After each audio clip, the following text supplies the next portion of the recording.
اعوذ باللہ السمیع العلیم من الشیطان الرجیم بسم اللہ الرحمن الرحیم الحمد للہ رب العالمین والصلاة والسلام علی اشرف الانبیاء والمرسلین وعلی اہل بیتہ الطیبین الطاہرین المعصومین۔ عزیز طلبہ، السلام علیکم ورحمۃ اللہ وبرکاتہ۔ امید ہے آپ سب خیریت سے ہوں گے۔ شرح المدوم کتاب حج درس نمبر 443 میں محصور کی قربانی وقت پر نہ ہونے کے احکام بیان کیے جائیں گے۔ شرح الامہ کتاب الحج فصل ہفتم میں احصار اور صد کے احکام ذکر ہو رہے ہیں، یعنی مرض کی وجہ سے یا دشمن کی وجہ سے، خارجی عوامل کی وجہ سے انسان ممنوع ہو جاتا ہے حج یا عمرے کے اعمال کو انجام دینے سے، تو اس کے احکام پر بحث ہو رہی ہے۔ احصار یعنی مرض اور بیماری کی وجہ سے جب انسان اعمال حج یا عمرے کے ممنوع ہو جاتا ہے تو اس کے احکام بیان ہوئے۔ ایک مسئلہ یہ تھا کہ اگر وہ قربانی بھیجتا ہے اور وقت پر وہ نہیں انجام پاتی اور اس نے اپنے نائب کے ساتھ وقت معین کیا ہوتا ہے، اسی وقت پر اعتماد کرتے ہوئے احرام اتار دیتا ہے، تو اس کے کیا احکام ہوں گے، اس پر تفصیل سے گفتگو ہونے والی ہے۔ محصور کے لیے احرام کھولنے میں کوئی معنی نہیں ہوگا شرعی لحاظ سے، چونکہ اس نے اپنے شرعی وظیفے پر عمل کیا ہے تو معنی نہیں ہونا چاہیے اس کے احرام کھولنے میں۔ محرمات احرام سے بچنے کی ضرورت بھی نہیں ہوگی، چونکہ جب احرام اس نے کھول دیا ہے اپنے وظیفے پر عمل کرتے ہوئے تو پھر یہ مشکلات ختم ہو جاتی ہیں۔ متعلقہ مسائل اور فروعات ذکر ہوں گے، روایات اور احادیث کا تذکرہ ہوگا، عبارت کی تشریح اور تطبیق پیش کی جائے گی۔ مسئلہ یہ ہے کہ اگر ایک محصور شخص اپنے نائب کے ساتھ اس نے جو وقت معین کیا تھا کہ وہ اس کی قربانی کو محل قربانی میں ذبح کرے گا، تو اس وقت میں وہ شخص احرام سے باہر آ جاتا ہے اور محرمات کو بھی انجام دیتا ہے۔ بعد میں معلوم ہوتا ہے کہ نائب نے اس وقت قربانی ذبح نہیں کی اور نہ ہی اس نے بعد میں قربانی ذبح کی ہے، تو اس صورت میں اس کا احرام سے باہر آنا باطل نہیں ہوگا، اس معنی میں کہ جو اس نے محرمات کا ارتکاب کیا ہے اس کا کفارہ بھی واجب نہیں ہوگا، کیونکہ اس نے اپنے وظیفے پر عمل کیا ہے اور قربانی اس نے بھیج دی تھی اور اس کا وقت بھی معین کر دیا تھا اور اس نے اس وقت کے مطابق حلق یا تقصیر کر لی۔ احرام سے نکلنے کی نیت کے ساتھ وہ احرام بھی ختم کر چکا۔ پس چونکہ اس نے اپنے وظیفہ شرعی پر عمل کیا ہے تو اس کا عمل مجزی اور کافی ہے، اور اس کا اثر یہ ہے کہ وہ احرام اس کا ختم ہو چکا ہے اور محرمات کے ارتکاب سے اس پر کوئی کفارہ نہیں ہوگا، اور اگلے سال پھر قربانی بھیج دے، تاکہ جو اس سال اس نے قربانی بھیجی تھی اور وہ فوت ہو چکی ہے اور اس کو انجام نہیں دیا گیا، تو پھر اگلے سال وہ کیا کرے، اس قربانی کو بھیجے، کیونکہ اس نے حج کے مہینوں میں اس قربانی کو بھیجا تھا اور اس کو ذبح کرنا تھا، لیکن اس وقت میں قربانی ذبح نہیں ہوئی تو پھر حج کے مہینے خارج ہو چکے ہیں، تو اگلے سال وہ حج کے مہینوں میں قربانی کو بھیجے گا تاکہ اس کو معینہ مقام پر ذبح کیا جائے۔ عبارت کو دیکھتے ہیں۔ فرمایا وَلَا يَبْطُلُ تَحَلُّلُهُ الَّذِي أَوْقَعَهُ بِالْمُوَاعَدَةِ لَوْ ظَهَرَ عَدَمُ ذَبْحِ الْهَدْيِ وَقْتَ الْمُوَاعَدَةِ وَلَا بَعْدَهُ لِامْتِثَالِهِ الْمَأْمُورَ الْمُقْتَضِي لِوُقُوعِهِ مُجْزِيًا يَتَرَتَّبُ عَلَيْهِ أَثَرُهُ وَيَبْعَثُهُ فِي الْقَابِلِ لِفَوَاتِ وَقْتِهِ فِي عَامِ الْحَصْرِ، یعنی محصور شخص جو بیماری کی وجہ سے اپنے اعمال انجام نہیں دے سکا اور احرام سے نکلنا چاہتا ہے، تو اس کا طریقہ یہ بتایا گیا تھا کہ قربانی کو نائب کے ذریعے بھیجے اور وقت معین کرے تاکہ وہ وقت معین پر ادھر جا کر قربانی کو ذبح کرے اور یہ اس وقت پر حلق یا تقصیر کے ذریعے احرام سے نکل جائے۔ وَلَا يَبْطُلُ تَحَلُّلُهُ، اس نے اس وقت معین کے اوپر اپنے احرام کو ختم کر دیا تو وہ اس کا احرام سے نکلنا باطل نہیں ہوگا۔ الذی اوقعہ بالمواعدۃ، جس کو اس نے انجام دیا ہے وقت معین کے ذریعے، اس نے نائب کو معین وقت کر کے دیا تھا کہ فلاں وقت تک آپ قربانی کر لیں تاکہ میں اپنا احرام اتار دوں، تو اب اس کا احرام اتارنا باطل نہیں ہوگا۔ لو ظہر عدم ذبح الہدی، اگر ظاہر ہو جائے کہ قربانی ذبح نہیں ہوئی وقت الموعدۃ، جو معینہ وقت تھا اس وقت میں بھی، ولا بعدہ، اور نہ ہی اس نائب نے بعد میں اس کو ذبح کیا ہے بلکہ وہ پیسے کھا گیا ہے۔ لامتثالہ المأمور المقتضی لوقوعہ مجزیاً، اس کا احرام اتارنا کیوں باطل نہیں ہوگا؟ چونکہ اس نے امتثال کیا ہے، اطاعت کی ہے اس مأمور کی جو اس کے لیے شرعی وظیفہ معین کیا گیا تھا، اس کو اس نے انجام دیا ہے۔ المقتضی لوقوعہ مجزیاً، چونکہ اس نے امتثال کیا ہے اس امر کا کہ جس کا اس کو حکم دیا گیا تھا، قربانی بھیجی، وقت معین کیا اور اس وقت پر حلق یا تقصیر کی، اور یہ اطاعت تقاضا کرتی ہے کہ وہ مامور بہی مجزی ہو، اس طرح کہ اس کا اثر مترتب ہو، یعنی احرام ہو اس کا اتارنا صحیح ہو جائے۔ وَيَبْعَثُهُ فِي الْقَابِلِ لِفَوَاتِ وَقْتِهِ فِي عَامِ الْحَصْرِ، اور یہ اگلے سال قربانی کو بھیجے گا چونکہ قربانی کا وقت اس حاصر والے سال، بیماری کی وجہ سے ممنوعیت والے سال تو فوت ہو چکا ہے، چونکہ اس قربانی کو موسم حج میں ہی بھیجنا اور ذبح کرنا کافی ہوتا ہے۔ وَلَا يَجِبُ الْإِمْسَاكُ عِنْدَ بَعْثِهِ عَمَّا يُمْسِكُهُ الْمُحْرِمُ إِلَىٰ أَنْ يَبْلُغَ مَحِلَّهُ عَلَى الْأَقْوَلِ زَوَالِ الْإِحْرَامِ بِالتَّحَلُّلِ السَّابِقِ وَالْإِمْسَاكُ تَابِعٌ لَهُ،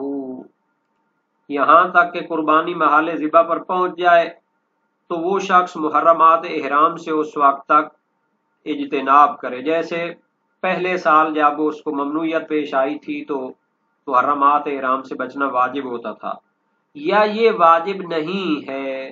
اگلے سال اس کو محرمات احرام سے بچنا واجب نہیں ہے۔ شہید اول کا نظریہ، قوی تر نظریہ یہ ہے کہ محرمات احرام سے بچنا واجب نہیں ہے اگلے سال، کیونکہ پہلے سال وہ احرام اتار چکا ہے اور اس کا احرام اتارنا صحیح تھا، تو اس کا جو محرمات احرام سے بچنا ہوتا ہے وہ احرام ہو تو واجب ہوتا ہے۔ اگلے سال تو اس نے احرام بھی نہیں باندھا تو محرمات سے بھی نہیں بچنا، فقط قربانی بھیجنا واجب ہے۔ لیکن مشہور نظریہ یہ ہے کہ آئندہ سال اس پر واجب ہے کہ محرمات احرام سے اجتناب کرے، کیونکہ اس کے بارے میں صحیح و سند روایت ہے کہ جو اس مورد میں وارد ہوئی ہے۔ شہید اول کا نظریہ، وَلَا يَجِبُ الْإِمْسَاكُ عِنْدَ بَعْثِهِ عَمَّا يُمْسِكُهُ الْمُحْرِمُ إِلَىٰ أَنْ يَبْلُغَ مَحِلَّهُ عَلَى الْأَقْوَى، یعنی اگلے سال اس پر محرمات احرام سے بچنا واجب نہیں ہے، عند بعثه، جب قربانی کو بھیجے گا، اما یمسکہ المحرم، ان چیزوں سے بچنا کہ جن سے احرام والے شخص کو بچنا واجب ہوتا ہے، الی ان یبلغ محلہ، یہاں تک کہ قربانی اپنے محل تک پہنچ جائے۔ علی الاقوی، قوی تر نظریہ یہ ہے کہ اگلے سال اس پر قربانی بھیجنا واجب ہے، محرمات احرام سے بچنا واجب نہیں ہے، یہ شہید اول کا نظریہ ہے۔ لزوال الاحرام بالتحلل السابق، چونکہ اس کا احرام تو ختم ہو چکا ہے، سابقہ سال جب اس نے قربانی بھیجی تھی نائب کے ساتھ اور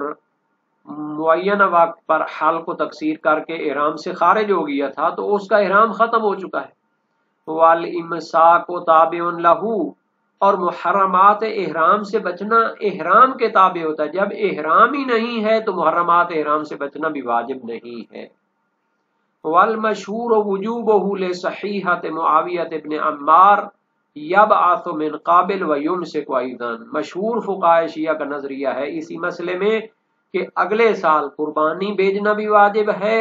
اور محرمات احرام سے بچنا بھی واجب ہے، چونکہ ایک صحیح و سند روایت موجود ہے معاویہ بن عمار کی، جلیل القدر سے کا راوی ہیں اور باقی سند بھی اس کی صحیح ہے، تو پھر اس کو محرمات احرام سے بچنا چاہیے۔ یبعث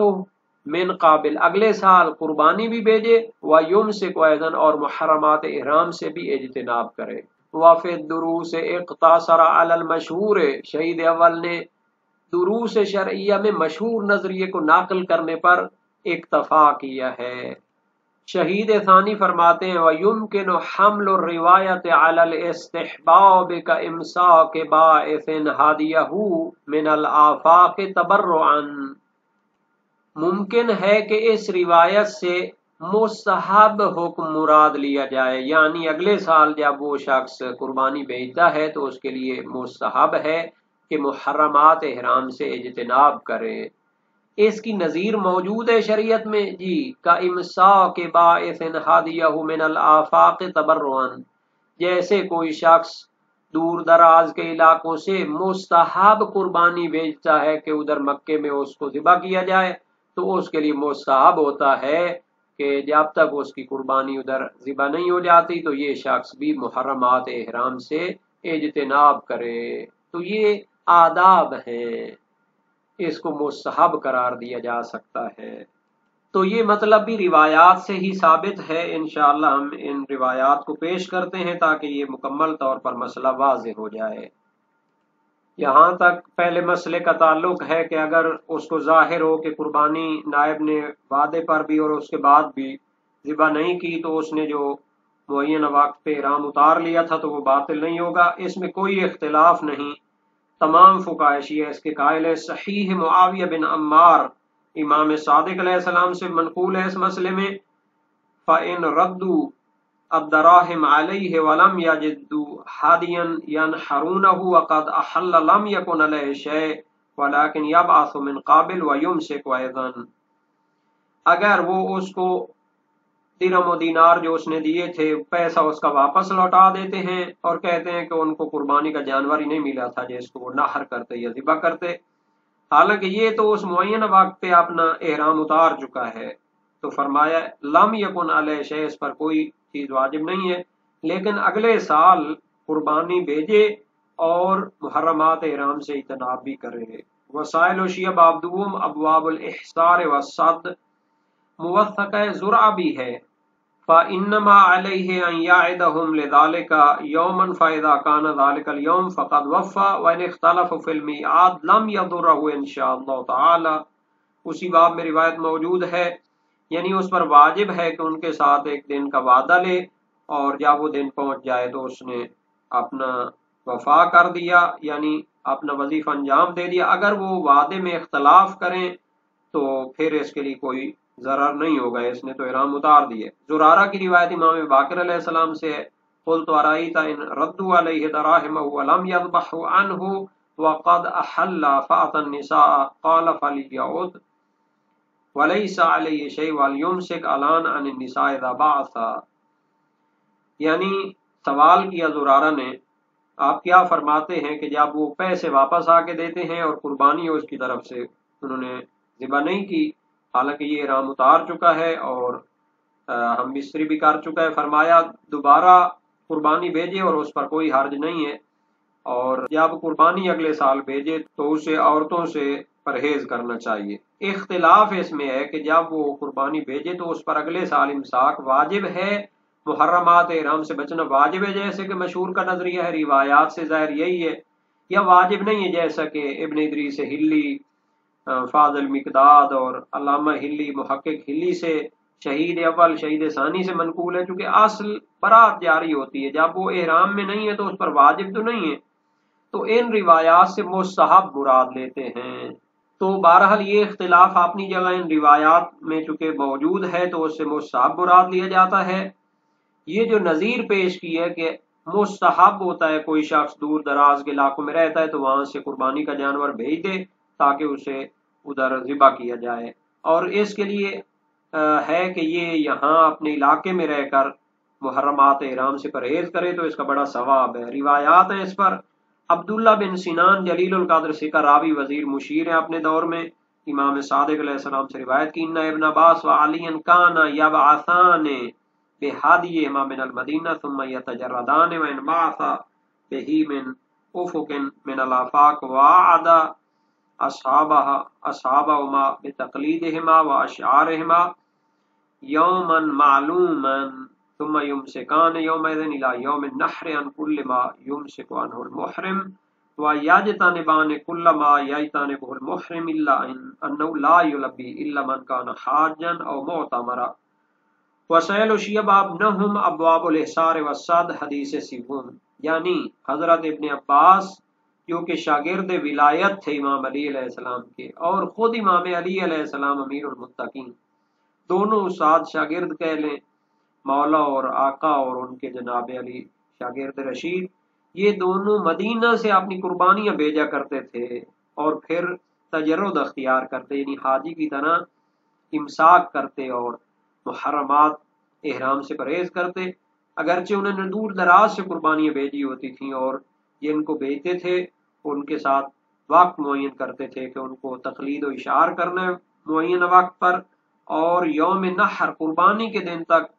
پھر دونوں پرہیز کرتے تھے محرمات سے جن سے محرم اجتناب کرتا ہے، مگر یہ کہ تلبیہ نہیں کہتا مگر جو شخص حاجی ہو یا عمرے پہ ہو۔ اسی طرح صحیح معاویہ بن عمار جلیل القادر سی کا راوی، سألت ابا عبد اللہ علیہ السلام عن الرجل يرسل بالهدي تطوعا قال يواعد اصحابه يوما يقلدون فيه فاذا كانت تلك الساعه من ذلك اليوم اجتنب ما يجتنبه المحرم الى يوم النحر فاذا كان يوم النحر اجزاء عنه، یعنی میں نے امام صادق علیہ السلام سے سوال کیا اس شخص کے بارے میں جو دور دراز کے علاقوں سے مصحف قربانی مکہ بھیجتا ہے، فرمایا اپنے دوستوں سے ایک معینہ وقت کر لے، اور جس وقت وہ اس کی قربانی کو اشارہ یا تقلید کرے، جب وہ وقت آ جائے تو اس وقت سے وہ محرمات احرام سے اجتناب شروع کر دے یہاں تک کہ قربانی والا دن آ جائے، یا اب قربانی کا دن ہو تو وہ اس سے کافی ہوگا۔ ان روایات سے استفادہ ہوتا ہے کہ جو بندہ دور دراز کے علاقوں میں ہے تو وہ قربانی یا اس کی قیمت اپنے ساتھیوں کے ساتھ بھیج سکتا ہے، اور ساتھیوں کو وقت معین کرے کہ وہ اس کو اشارہ یا تقلید کریں، جب وہ وقت آ جائے تو یہ محرمات احرام سے بچنا شروع کر دے، گویا کہ یہ احرام کی صورت میں، لیکن تلبیہ نہیں کہے گا، اور عرفہ کے دن یہ دعا میں مشغول ہو جائے زوال سے غروب تک، اور اپنے احرام کی ظاہری حالت پر باقی رہے یوم نحر تک، جبکہ اس کا وقت ذبح کا آ جائے، اس وقت وہ کیا ہے اس کو یعنی حاجی کی طرح اس کو ثواب ملے گا۔